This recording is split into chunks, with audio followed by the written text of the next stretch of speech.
ఇప్పటివరకు నా వీడియో చూస్తూ నన్ను సపోర్ట్ చేస్తూ వచ్చిన మీ అందరికీ నా నమస్కారాలు. Hi friends, welcome back to SCS astrology. మనం ఇవాళ డిస్కస్ చేయబోయే వీడియోలో టాపిక్ ఏంటంటే గురు రవి గ్రహాల కలయిక అనేది ఎటువంటి ఫలితాన్ని ఇస్తుంది అనే విషయాన్ని అయితే మనం చూద్దాం. ముందుగా ఈ రెండు గ్రహాల్లో గురుగ్రహం సహజంగా శుభత్వం పొందిన గ్రహం అయితే రవిగ్రహం సహజంగా పాపత్వం పొందిన గ్రహం. కానీ గురుపాల లగ్నాల వారికి ఈ రెండు గ్రహాలు శుభగ్రహాలు అవుతారు కాబట్టి వారికి కాంబినేషన్ అనేది ఆ రెండు గ్రహాలు నీచి పడకుండా ఏ స్థానంలో ఉన్నా ఎక్కువ శాతం యోగించేదానికి అవకాశాలనే ఉంటాయి. ఇటు శనిపాల లగ్నాలకు ఏమవుతుందంటే ఈ రెండు గ్రహాలు పాపగ్రహాలు అవుతున్నారు కాబట్టి వారికి ప్లేస్మెంట్ అనేది అంత బాగా యోగించుతూ ఈ ప్లేస్మెంట్ అనేది వారికి పాజిటివ్గా పనిచేయాలంటే ఈ రెండు గ్రహాల్లో ఏదో ఒక గ్రహానికి ఆ ప్లేస్మెంట్ అనేది అయితే స్వక్షేత్రం కానీ ఉచ్చరాశుల్లో కనుక ఆ గ్రహాలు కనుక ఉన్నట్టయితే అప్పుడు పాజిటివ్గా పనిచేస్తాయి. ఈ గురుగ్రహం హైయర్ లెవెల్ ఆఫ్ నాలెడ్జ్ గురించి, మారల్స్ అండ్ ఎథిక్స్ గురించి, గురువుల గురించి, స్పిరిచువాలిటీ గురించి, ఇక రవిగ్రహం అయితే గవర్నమెంట్ సంబంధించిన విషయాలు కానీ power and authority related issues అవ్వచ్చు, లేకపోతే ఈగోకి సంబంధించిన విషయాలు అవ్వచ్చు, ఇటువంటి వాటి గురించి ఈ రవిగ్రహం ఇండికేట్ చేస్తాడు. ఎప్పుడైతే మనకి ఇటువంటి రెండు గ్రహాలు ఒకే రాశిలో బలంగా కలుస్తాయో అప్పుడు ఆ పర్సన్స్ అనే వాళ్ళకి బేసికల్గా ఒక మంచి నాలెడ్జ్తో పాటు దానికి తగ్గట్టుగా వాళ్ళకి సమాజంలో మంచి గౌరవ మర్యాదలు అనేవి కూడా ఉండేదానికి అవకాశాలు అనేవి ఉంటాయన్నమాట. అదేవిధంగా ఈ రవిగ్రహాన్ని పితృకారకుడిగా తీసుకుంటాం కాబట్టి ఎప్పుడైతే పితృకారకుడు ఈ విధంగా వెళ్ళి గురుగ్రహంతో కలుస్తాడో ఈ పర్సన్స్ ఆఫ్ ఫాదర్కి గవర్నమెంట్ ఏదైనా సంబంధం ఉండొచ్చు, లేకపోతే గవర్నమెంట్ జాబ్లోనే ఉండొచ్చు, గౌరవ మర్యాదలు బాగా ఉండి ఒక గురుస్థానంలో అయినా ఉండేదానికి కూడా అవకాశాలు అనేవి ఉంటాయి. అండ్ అలాగే వీళ్ళ లైఫ్లో ఎక్కువగా ఆయన నుంచి వీరికి మంచి గైడెన్స్ అనేది కూడా వచ్చేదానికి అవకాశాలు ఉంటాయి.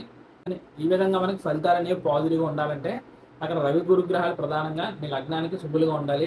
అలాగే ప్లానెట్ కంజంక్షన్స్ విషయంలో మనం చెప్పుకోవాల్సిన ముఖ్యమైన విషయం ఏంటంటే ఈ రెండు గ్రహాలు తక్కువ డిగ్రీలో కలిస్తే ఏమవుతుందంటే గురుగ్రహం అష్టంగతానికి గురయ్యే ప్రమాదాలు అనేవి ఉంటాయి.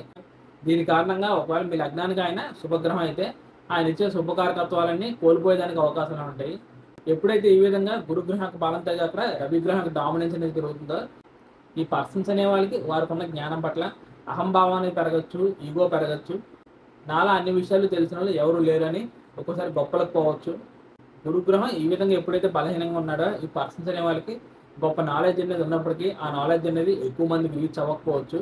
ఎప్పుడైతే ఈ విధంగా ఈ రెండు గ్రహాల మధ్య డిగ్రీల తేడా అనేది less than 10 degrees or 8 degrees కనుక ఉంటే ఏమవుతుందంటే ఈ పర్సన్స్ యొక్క ఫాదర్ మీద అది నెగిటివ్గా పనిచేస్తుంది.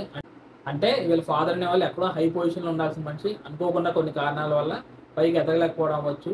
ఈ పర్సన్స్ అనే వాళ్ళకి అనుకున్నంతగా వాళ్ళ ఫాదర్ నుంచి గైడెన్స్ కానీ లేకపోతే బాండింగ్ కానీ ఉండకపోవచ్చు. లేకపోతే ఒక్కోసారి ఈ కాంబినేషన్ అనేది వెరీ స్ట్రిక్ట్ అండ్ ఈగో ఫాదర్ని కూడా ఇచ్చేదానికి అవకాశాలు ఉంటాయి. అంటే వాళ్ళ ఫాదర్ అనే వాళ్ళు ఏ విధంగా ఉంటారంటే నువ్వు నేను చెప్పిందే వినాలి, నేను చెప్పిందే చేయాలి, ఈ చదువే నువ్వు చదవాలి, లేకపోతే ఈ జాబే నువ్వు చేయాలి అని ఈ విధంగా కూడా ఈ కాంబినేషన్ అనేది పనిచేస్తుంది. ఎప్పుడైతే ప్రధానంగా గురుపాద లగ్నాల వారికి గురుగ్రహం ఈ విధంగా అస్తంగతానికి గురవుతాడో ఈ పర్సన్స్ అనే వాళ్ళకి వాళ్ళ ఫాదర్ నుంచి ఈ విధంగా నెగిటివ్ ఫలితాలు రావచ్చు. అదేవిధంగా వాళ్ళకి దొరికే టీచర్స్ నుంచి కూడా వీళ్ళకి మంచి గైడెన్స్ అనేది దొరకదు. అండ్ అలాగే ఎక్కువగా ఈ పర్సన్స్ అనే వాళ్ళకి వాళ్ళ మీద ఓవర్ కాన్ఫిడెన్స్ అవ్వచ్చు, ఈగో అవ్వచ్చు. ఈ రెండు కారణాల వల్ల అండ్ అలాగే గురుగ్రహం బలహీనపడ్డాడు కాబట్టి వీళ్ళకున్న నాలెడ్జ్ అనేది అక్కడ వ్యతిరేకంగా ఆపోజిట్గా పనిచేస్తుంది. అంటే దానికి తోడు వీళ్ళు తెలుసుకున్న విషయాన్ని వీళ్ళు బలంగా నమ్ముతారు. కొన్ని ఎవరైనా వీళ్ళకి గైడెన్స్ ఇచ్చి చెప్పే ప్రయత్నం చేస్తే వాళ్ళు చెప్పింది కూడా వీళ్ళు వింటారు. దానివల్ల ఒక్కోసారి వీళ్ళు ఎక్కువగా నష్టపోయేదానికి అవకాశాలు ఉంటాయి. కానీ ఒకవేళ ఇప్పుడు అలా కాకుండా ఈ రెండు గ్రహాలు ప్రధానంగా గురుపాద లగ్నాల వారికి 10 degrees లోపు కలవకుండా కనుక ఉన్నట్లయితే అంటే ఈ రెండు గ్రహాల మధ్య 10 degrees కన్నా ఎక్కువ దూరంలో వీళ్ళు ఒకే భావంలో కనుక ఉన్నట్లయితే అప్పుడు ఈ ప్లేస్మెంట్ అనేది చాలా ఎక్సలెంట్గా పనిచేస్తుంది. ఎందుకంటే ఈ లగ్నాల వారికి ఈ రెండు గ్రహాలు యోగకారకులు అవుతారు కాబట్టి ఎప్పుడైతే ఒకే భావంలో రెండు యోగకారకమైన గ్రహాలు కలుస్తాయో ఆ భావానికి చాలా బాగా శుభత్వం అనేది వస్తుంది. ఒకవేళ ఆ కలిసిన భావాలు ఏదైనా కేంద్ర స్థానాలు కానీ కోణ స్థానాలు అయితే అది ఇంకా చాలా బాగా ఎక్సలెంట్గా పనిచేసేదానికి అవకాశాలు ఉంటాయి. ఫర్ ఎగ్జాంపుల్గా గురుపాద లగ్నాల వారికి ఈ ప్లేస్మెంట్ అనేది లగ్న స్థానంలోని ఫామ్ అయితే ఆ పర్సన్స్ అనే వాళ్ళకి ఇంకా అసలు తిరిగి ఉండదని చెప్పచ్చు. వాళ్ళ సమాజంలో ఆటోమేటిక్గా మంచి గౌరవ మర్యాదలతో పాటు పవర్ అండ్ అథారిటీ అనేది వాళ్ళకు ఉంటుంది. ఈ కాంబినేషన్లో ఈ పర్సన్స్ అనే వాళ్ళు వాళ్ళకున్న మత విశ్వాసాన్ని చాలా బాగా బలంగా నమ్ముతారు. దాన్నే వీళ్ళు సొసైటీకి స్ప్రెడ్ చేస్తారు. ఒకవేళ రెండో స్థానంలో కనుక ఉన్నట్లయితే ఈ రెండో భావన మనం కుటుంబ భావంగా తీసుకుంటాం కాబట్టి వీళ్ళకుంటే ఫ్యామిలీ బ్యాక్గ్రౌండ్ అనేది ఒక హై లెవెల్ స్పిరిచువాలిటీ రిలేటెడ్ కానీ లేకపోతే ఒక ఉన్నత కుటుంబంగా సమాజంలో గుర్తింపు చెందుతుంది. అదేవిధంగా రెండు శుభగ్రహాలు ఎప్పుడైతే కుటుంబ స్థానంలో ఉంటాయో ఈ పర్సన్స్ అనే వాళ్ళకి ఫైనాన్షియల్గా అసలు లోటు ఉండదు. అండ్ అలాగే వాళ్ళ కుటుంబం నుంచి మంచి బాండింగ్ అనేది సహకారం అనేది లభిస్తుంది అనమాట. ఈ విధంగా ప్రధానంగా గురుపాద లగ్నాల వరకు ఈ ప్లేస్మెంట్ అనేది ఎక్కడున్నా బాగానే పనిచేస్తుంది. అలా అని చెప్పి గురుగ్రహానికి నీచ రాశి అయినా మకరం కానీ, లేకపోతే రవికి నీచ రాశి అయినా తుల కానీ, ఈ రెండు భావాలు కనుక ఉన్నట్లయితే ఒక్కోసారి యోగం అనేది భంగం అయ్యేదానికి అవకాశాలు ఉంటాయి. సో ఫైనల్గా గురుపాద లగ్నాల వరకు ఈ ప్లేస్మెంట్ అనేది 10 డిగ్రీల కన్నా ఈ రెండు గ్రహాలు దూరంగా ఉంటే ఎక్కడున్నా బాగానే పనిచేస్తుంది అని చెప్పారు, బాగానే ఉంది. మరి శనిపాద లగ్నాల విషయానికి వచ్చినట్లయితే ఈ లగ్నాల వరకు ఈ రెండు గ్రహాలు పాపగ్రహాలు అవుతారు కాబట్టి అసలు ముందు ఈ లగ్నం వారికి ఈ రెండు గ్రహాల కలయిక అనేది అసలు మంచిది కాదు. ఎందుకంటే ఒకే భావంలో ఎప్పుడైతే మన లగ్నానికి రెండు పాపగ్రహాలు ఉంటాయో సో ఆ భావం మీద ఆటోమేటిక్గా పాపత్వం అనేది బాగా విపరీతంగా పెరిగిపోతుంది. దీని కారణంగా ఏమవుతుందంటే ఒక్కోసారి ఆ భావం అనేది కంప్లీట్గా స్పాయిల్ అయ్యేదానికి అవకాశాలు ఉంటాయి. శనిపాద లగ్నాల వరకు ఎవరికైనా ఈ రవి గురు గ్రహాలు స్వక్షేత్రాలు ఉచ్చరాశుల్లో కాకుండా ఎవరికైతే డైరెక్ట్గా వెళ్ళి ఒకవేళ లగ్నస్థానంలో కనుక ఉంటే ఆ పర్సన్స్ అనే వాళ్ళకి మంచి తెలివితేటలు ఉంటాయి, ధైర్య సాహసాలు ఉంటాయి, అండ్ అలాగే నాలెడ్జ్ అనేది కూడా ఉంటుంది. కానీ అనుకోని కారణాల వల్ల వాళ్ళ జీవితంలో అనుకునే పొజిషన్లోకి వాళ్ళు ఎదగలేకపోవచ్చు. లేకపోతే వాళ్ళు ఏ పొజిషన్లో అయితే ఉంటారో ఆ పొజిషన్లో వాళ్ళకి ఎప్పుడు సాటిస్ఫాక్షన్ అనేది అసలు ఉండదన్నమాట.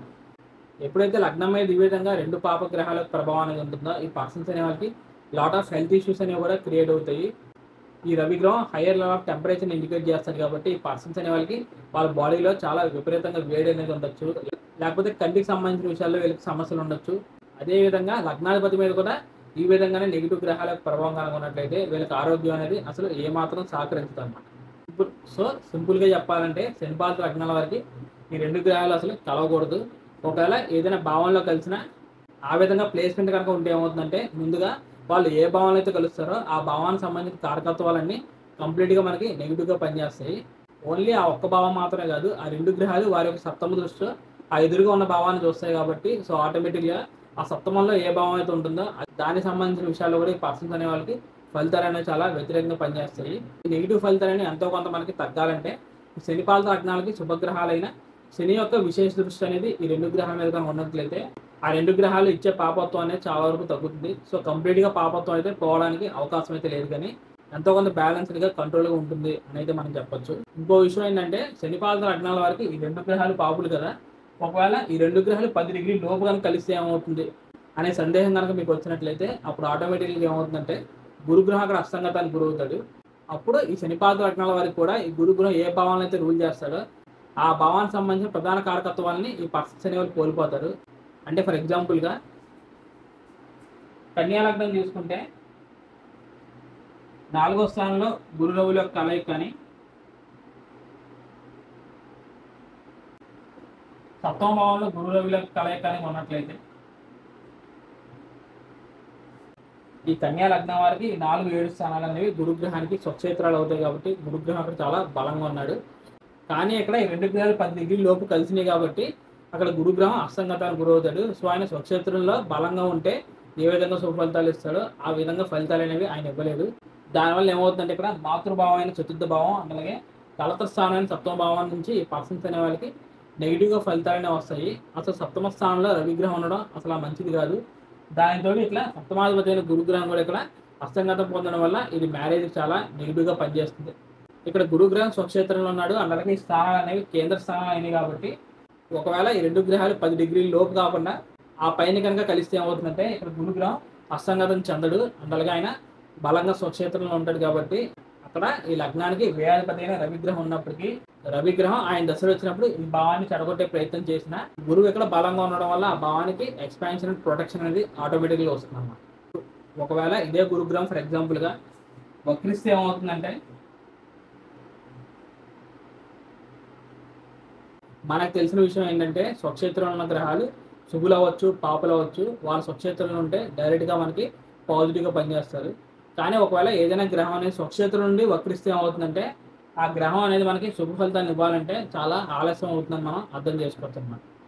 అంటే ఒక రకంగా ఈ పర్సన్స్ అనే వాళ్ళకి గురు దశలైన వచ్చినప్పటికీ ఆ గురువు ఇచ్చే శుభ ఫలితాలు అనేవి మనకి చాలా రేర్గా కనిపిస్తాయి, అంత తొందరగా రావు అని అయితే మనం అర్థం చేసుకోవచ్చు అన్నమాట. ఈ విధంగా ఫైనల్గా గురుపాద లగ్నాల వరకు అయితే గురువు అక్కడ అస్తంగతం చెందకుండా ఉంటే ఈ రెండు గ్రహాలు ఏ స్థానంలో ఉన్నా ఎక్కువ శాతం యోగించడానికి అవకాశాలు ఉంటాయి. శనిపాద లగ్నాల వరకు మనం అనాలిసిస్ అనేది చేయాలి, ఎందుకంటే బేసికల్గా ఈ లగ్నాల వరకు ఈ రెండు గ్రహాలు పాపగ్రహాలు అవుతారు కాబట్టి. ఫైనల్గా ఇది ఫ్రెండ్స్ నా వీడియో అనేది రవి గురు గ్రహాలు మన జాతక చక్రంలో కలిస్తే ఫలితాలు అనేవి ఏ విధంగా ఉంటాయి అనే విషయం గురించి ఈ కాన్సెప్ట్ అయితే మీకు కంప్లీట్గా అర్థమైందని అనుకుంటున్నాను. అండ్ అలాగే ఇందులో ఉన్న విషయాలన్నీ నేను పరిపూర్ణంగా వివరించానని భావిస్తాను. ఇంకా ఈ వీడియోకి రిలేటెడ్గా మీకు ఏదైనా ఫర్దర్గా డౌట్స్ అనేవి క్రియేట్ అయితే మీరు తప్పకుండా కామెంట్ చేయండి. ఎందుకంటే మీరు పెట్టే ప్రతి కామెంట్కి నేను నెక్స్ట్ వచ్చే అప్కమింగ్ వీడియోస్లో రిప్లై అయితే ఇస్తాను. So thank you friends, thank you for watching my video and thank you so much for your time. నా సైడ్ నుంచి రిక్వెస్ట్ ఏంటంటే ఇందులో ఉన్న ఇన్ఫర్మేషన్ అనేది మీకు యూస్ఫుల్గా అనిపించినట్లయితే తప్పకుండా వీడియోని అయితే లైక్ చేసి నా ఛానల్ సబ్స్క్రైబ్ చేసుకోండి. ఇక చివరిగా ఎవరికైనా పర్సనల్గా కన్సల్టేషన్ తీసుకోవాలి అనే ఉద్దేశం కనుకున్నట్లయితే స్క్రీన్ మీద కనిపిస్తున్న నెంబర్కి వాట్సాప్ ఆర్ కాల్ చేయండి.